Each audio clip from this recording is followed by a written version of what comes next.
Good morning, students. Welcome back. I am Bhavesh Sharma, your accounts teacher. So, student, today is 28th of August 2020, and on Friday. And student, we start a new lesson in Book of Partnership, Lesson 6, Retirement of a Partner. So, student, आज हम start करते हैं new lesson partnership के book में, retirement of a partner. So firstly retirement का मतलब क्या होता है student? Retirement mean suppose that किसी पार्टनरशिप फर्म के अंदर अगर 3 पार्टनर्स वर्क करते हैं, ए बी एंड सी, और किसी भी रीजन से अगर उनमें से कोई एक पार्टनर फर्म छोड़ के जाना चाहता है तो that means retirement of a partner.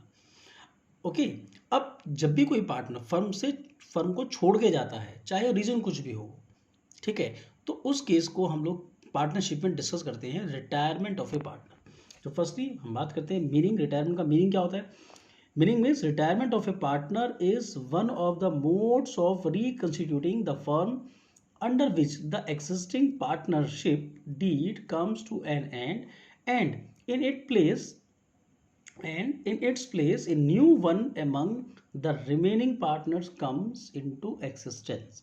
It means student retirement of a partner means retirement of a partner is one of the modes. एक ऐसा मोड्स होता है जो किसी भी फर्म को दोबारा से रिकंस्टिट्यूट करने के लिए होता है, and the firm under which, जिसके अंदर द एक्सिस्टिंग पार्टनर, जो ऑलरेडी पहले से पार्टनर आपके फर्म में काम कर रहे हैं, तो जो उनके बीच में पहले से पार्टनरशिप डीड होगी वो कम्स टू एन एंड. अब वो पार्टनरशिप डीड नहीं रहेगी, एंड इन इट्स प्लेस, और उसके जगह पर एक न्यू फर्म एक और नया पार्टनर फर्म में एडमिशन लेगा, और वो अब उनके बीच में वो remaining partners come into existence. अब वो न्यू पार्टनर के आने के बाद अब वो न्यू पार्टनरशिप फर्म में उनकी स्टार्ट होगी.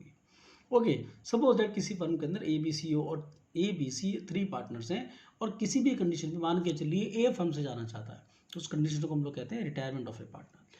अब कहानी होती है स्टूडेंट कंडीशन ये है कि अगर कोई एक पार्टनर भी अगर फर्म छोड़ के जाएगा तो उसके जाने से जो ओल्ड पार्टनर के बीच में पहले से पार्टनरशिप डीड चल रही है, जो उनके बीच में पहले से जो भी प्रॉफिट शेयरिंग रेशो है या जो भी उनके बीच में रिलेशन है, वो ओल्ड रिलेशन अब उनके खत्म हो जाएंगे. अब उनके जो रिमेनिंग पार्टनर बचेंगे फर्म के अंदर, अब उनको लेके न्यू पार्टनरशिप फर्म में एंटर होगी. इसलिए okay student, so it means partnership में रिटायरमेंट के अंदर ओल्ड पार्टनरशिप खत्म हो जाती है और न्यू पार्टनरशिप स्टार्ट होती है. क्योंकि रिटायरमेंट के केस में सबसे इंपॉर्टेंट होता है कि पार्टनरशिप खत्म होती है, पार्टनरशिप फर्म नहीं खत्म होती. मतलब जो डिसॉल्व होती है वो पार्टनरशिप डिसॉल्व होती है, old relation of the partners. But जो रिमेनिंग पार्टनर्स बच गए हैं उनके बीच में दोबारा से न्यू पार्टनरशिप फर्म में एंटर होती है, एक रिलेशन बनता है, और न्यू टर्म्स एंड कंडीशन के अकॉर्डिंग अब उनके बीच में पार्टनरशिप डीड अप्लाई की जाती है. Okay student, so this is the retirement of a partner. अब कंडीशन आती है कि कोई पार्टनर फर्म से रिटायरमेंट क्यों लेना चाहता है. स्टूडेंट इसके बहुत सारे रीजन है. हो सकता है कि कोई पार्टनर की एज ज़्यादा हो गई हो, अब वो ढंग से काम नहीं कर पा रहा हो, या वो फिजिकली अनफिट हो, और वो चाहता है कि नहीं, मैंने बहुत काम कर लिया, अब मैं फर्म को छोड़ना चाहता हूँ, तो दैट मीन्स वो फर्म से रिटायरमेंट ले सकता है. या मान के चलिए कि कोई पार्टनर ऐसा है, उसको किसी और बेटर फर्म से उसको ऑफर आ गया, आपकी फर्म उसे इतना प्रॉफिट नहीं दे पा रही जितना उसे कोई दूसरी फर्म उसको प्रॉफिट दे रही है, तो आपकी फर्म को छोड़ देगा, वो किसी दूसरी फर्म में एंटर ले लेगा, वो एंट्री कर सकता है वो. तो that is retirement of a partner. Okay, so this is the condition of retirement of partner. अब स्टूडेंट हम देखते हैं कि रिटायरमेंट ऑफ पार्टनर के अंदर एडजस्टमेंट हमारे अकाउंट्स पे क्या क्या इफेक्ट पड़ता है. So student firstly adjustment required on retirement of a partner. First is, ये हमारे स्टूडेंट वही कॉमन पॉइंट्स हैं, लेकिन तो एक दो पॉइंट हमारे इसमें चेंज हो चुके हैं जो हमारे अर्लियर लेसन में थे, और लेकिन अब इस लेसन में एक दो पॉइंट आपके डिफरेंस है. First is determining new profit sharing ratio. मतलब आप लोग डिटरमाइन करेंगे new profit sharing ratio and gaining ratio. अब एक बात है, मैं आपको एग्जांपल देता हूँ. सपोज करिए यहाँ पर आपके 3 पार्टनर हैं, A B and C. Okay, इनके बीच में रेशो था 4, 3 एंड 2. अब सपोज दैट सी इसमें से फर्म से रिटायरमेंट लेता है, ठीक है. अब सी जब रिटायरमेंट ले लेगा तो इसका रेशो क्या होगा, ये इतना हिस्सा वाला ब्लैंक हो गया. अब इस ब्लैंक पार्ट को ए और बी दोनों पार्टनर्स के पार्ट को परचेज कर लेंगे. तो जब दोनों के पार्ट को परचेज करते तो ये भी पहले से गेन कर जाएगा, ये भी पहले से गेन कर जाएगा. ओके, तो इसलिए हम लोग सबसे पहले कोई भी पार्टनर अगर फर्म से रिटायरमेंट लेता है तो हम सबसे पहले, अब न्यू, भाई ये तो पार्टनरशिप खत्म हो गई ना इनकी, अब इनके बीच में न्यू पार्टनरशिप होगी. अब न्यू पार्टनरशिप में कितने पार्टनर है, केवल ए और बी, ओनली 2 पार्टनर्स है. ओके, अब इनके बीच का रेशो भी चेंज होगा, और जब ये इसके पार्ट को परचेज करेंगे, एक्वायर करेंगे, तो भाई इसका पार्ट तो एम्प्टी हो गया ना. इस एम्प्टी पार्ट को जब ये लोग एक्वायर करेंगे तो इनका रेशो पहले से गेन कर जाएगा. तो इसलिए फर्स्ट इज हम यहाँ पर एक डिटरमाइन करते हैं new profit sharing ratio and gaining ratio.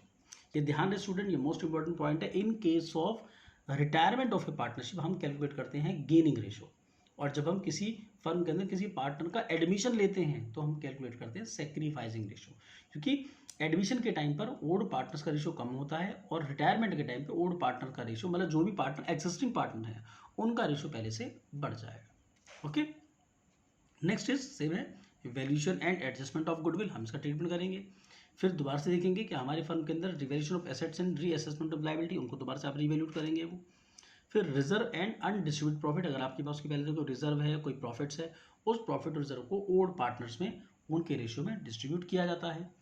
Next is, ये पॉइंट आपका नहीं आ गया कि computation of amount due to retiring partner. It means मान के चलिए यहाँ पर अगर सी रिटायरमेंट होता है तो सी जब फर्म छोड़ के जाएगा तो उसको उसके हिस्से के बराबर वैल्यूज जो हैं, जितना वो जब तक फर्म में रहा है उस टाइम तक का उसका पूरी कैपिटल, उसका प्रॉफिट, जितना भी उसका पार्ट है वो सब पार्ट उसको दिया जाएगा। तो सबसे पहले हमारे लिए आगे क्वेश्चन होगा कि रिटायरिंग पार्टनर के पूरे वैल्यूज को कैलकुलेट करना। तो इट मीन्स जी computation of amount due to retiring partner, जो हमने इसको अमाउंट देनी है पहले हम उसको पहले कैलकुलेट करेंगे, and after that payment to the retiring partner, फिर हम इसके उस अमाउंट की पेमेंट इसको कर देंगे।